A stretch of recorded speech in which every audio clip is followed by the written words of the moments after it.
Halo, assalamualaikum warahmatullahi wabarakatuh.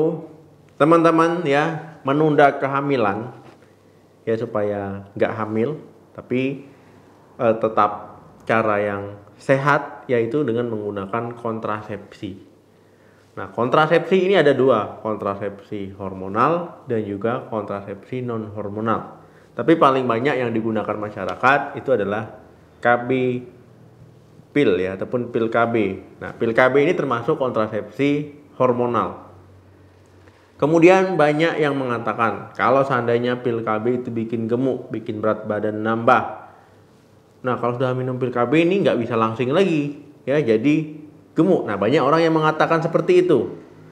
Nah, kalau seandainya masih minum pil KB ya nggak bisa diet ya, nanti berat badannya ya gemuk, jadi gemuk, obesitas ya. Nah, jadi informasi-informasi tadi ya banyak yang terdengar, banyak yang tersebar di masyarakat. Nah, kira-kira bagaimana tanggapan teman-teman tentang informasi tersebut? Nah, pada video kali ini kita akan membahas 5 cara agar berat badan tetap langsing ya saat minum pil KB. Teman-teman tidak sedikit yang mengeluh tentang pil KB ini. Yang mengatakan gini ya di komentar YouTube maupun di DM Instagram. Dok, saya waktu belum nikah, waktu belum minum pil KB, badan saya itu langsing. Ya, ideal, normal, nggak obesitas. Tapi setelah minum pil KB, berat badan saya nambah. Badan saya jadi gemuk, ya jadi obesitas. Nah, jadi pil KB ini bikin gemuk, Dok. Nah, teman-teman ya ada beberapa cara yang bisa teman-teman lakukan ya, agar badan tetap langsing, tetap stabil, tetap ideal walaupun teman-teman minum pil KB. Yang pertama, sarapan pagi. Teman-teman harus membiasakan diri untuk pagi-pagi itu sarapan. Ya, bangun tidur itu ya buat makanan sarapan. Ingat ya, sarapan pagi. Jadi kalau namanya sarapan, menunya menu sarapan ya, jangan makan sampai kenyang. Ya, jangan makan berlebihan. Ibaratkan orang bilang sarapan pagi itu ganjel perut ya. Jadi makannya memang menu porsi orang sarapan. Nah, fungsinya sarapan ini supaya teman-teman tidak makan berlebihan di menu berikutnya. Dalam arti menu berikutnya dimakan siang ya. Jadi kalau seandainya orang yang nggak sarapan pasti makan siangnya itu banyak. Makan siangnya itu aneh-aneh ya.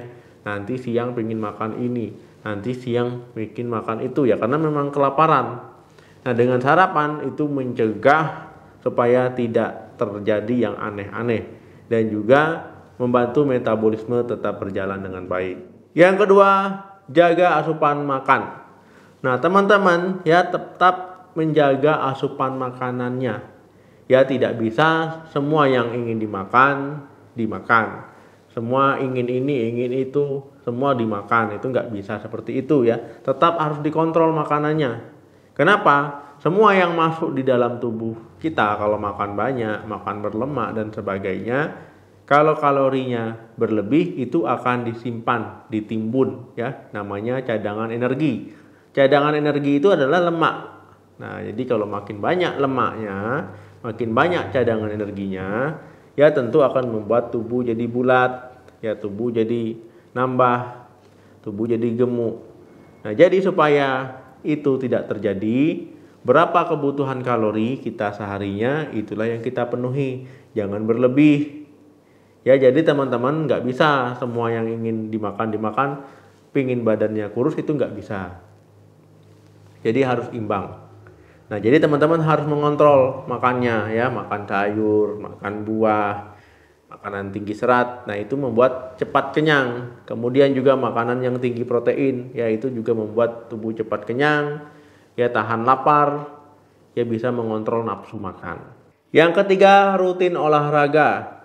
Nah, untuk membuat tubuh tetap ideal, ya teman-teman harus tetap rutin olahraga. Tingkatkan aktivitas ya supaya cadangan energi lemak tadi bisa terbakar, bisa terpakai. Kemudian juga tubuh aktif bergerak ya, mengurangi kadar air di dalam tubuh. Nah, olahraga yang disarankan itu 30 menit per harinya. Ya, kemudian selain olahraga rutin, teman-teman juga harus mengurangi ya gerakan-gerakan ataupun kegiatan yang pasif. Kegiatan pasif misalnya ya rajin rebahan itu harus dikurangi. kemudian rajin nonton TV, rajin main game, ya itu juga harus dikurangi. Jadi perbanyak aktivitas di luar ruangan. Ya, misalkan teman-teman membersihkan perkarangan, mengajak anak yang sudah menikah main di luar ruangan, ya, ataupun yang baru menikah itu tetap misalkan rajin-rajin dengan suaminya itu di halaman berolahraga, ya, jadi beraktivitas. Nah, jadi seperti itu. Yang keempat, pilih pil KB yang sesuai. Teman-teman, kalau beli pil KB sendiri di luar sana mungkin teman-teman akan bingung, karena pil KB ini ada banyak, ya, bervariasi. Ya, banyak bentuknya, banyak mereknya, ya, banyak jenisnya. Nah, jadi biar nggak bingung, ya teman-teman konsultasikan ke dokter, ya, pil KB apa yang sesuai dengan kondisi teman-teman, pil KB apa yang sesuai dengan keadaan teman-teman. Nah, karena pada dasarnya pil KB itu mengandung estrogen dan progesteron. Ya, estrogen ini bisa menambah berat badan, ya, menahan air di dalam tubuh. Kemudian juga bisa meningkatkan nafsu makan. Nah, otomatis kalau estrogennya tinggi, ya nafsu makan teman-teman akan meningkat, ya. Jadi nggak heran kalau seandainya minum pil KB teman-teman makannya banyak. Nah, tapi kalau teman-teman bisa mengontrol nafsu makannya, ya sebenarnya baik-baik saja. Nah, kemudian teman-teman, ya biasanya orang yang tidak ingin berat badannya bertambah, itu ada pil KB yang ada kandungan khusus tambahannya. Biasanya memilih pil KB yang ada kandungan drospirenon. Nah, jadi kandungan drospirenon ini, ya, dia sifatnya diuretik, ya. Jadi tidak membuat tubuh menahan air. Nah, kalau seandainya tubuh menahan air terlalu banyak, tentu ini akan menambah berat badan, ya, meningkatkan berat badan. Nah, jadi teman-teman bisa memilih produk pil KB ini. Nah, tetapi sebaiknya konsultasikan dulu ke dokter pilihan pil KB apa yang sesuai dengan kondisi teman-teman. Jadi jangan asal pilih. Yang kelima, pantau terus berat badan. Ya, teman-teman disarankan memantau berat badan secara rutin, ya, ataupun menimbang berat badan. Ya, kalau yang belum punya timbangan beli saja, ya, banyak sekarang timbangan digital ataupun yang non digital yang sudah murah-murah, lumayan murah harganya. Nah, teman-teman bisa menimbang setiap hari, ya, mulai dari pagi ataupun malam hari. Nah, itu bebas. Ya, maksimal yaitu 1 minggu lah, ya, jadi paling lama nimbang itu 1 minggu sekali. Nah, jadi kalau seandainya teman-teman memantau terus berat badan, ya, ada kenaikan berat badan, teman-teman tahu apa yang harus dilakukan. Oh, ini naik nih setengah kilo, oh, berarti makannya harus dikurangi, ya, makannya harus dikontrol, jenis makanannya harus dirubah, kemudian juga aktivitas fisiknya harus ditingkatkan, olahraganya berarti kurang rutin. Nah, seperti itu. Daripada teman-teman cuman melihat di kaca ataupun hanya melihat pendapat orang, itu agak susah.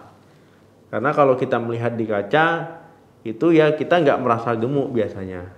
Kalau seandainya nunggu dikatain orang juga nggak enak ngomong gemuk kan, ya, sekarang nggak enak gitu, ya. Tapi kalau memang sudah membulat sekali, pasti orang mau nggak mau pasti ngomong. Nah, jadi yang efektif adalah menimbang berat badan secara rutin, jadi dipantau. Nah, jadi tahu apa tindakan yang harus dilakukan. Oke teman-teman, ya, jadi pil KB itu sebenarnya nggak bikin gemuk, ya, asal makannya dikontrol, aktivitas fisiknya ditingkatkan, dan lakukan tips-tips tadi. Ya, mudah-mudahan berat badannya tetap ideal, tetap normal, ya, nggak obesitas. Terima kasih yang sudah menonton video ini sampai habis. Jangan lupa like, share, dan komen. Sampai ketemu lagi di video saya selanjutnya. Salam sehat, sampai jumpa.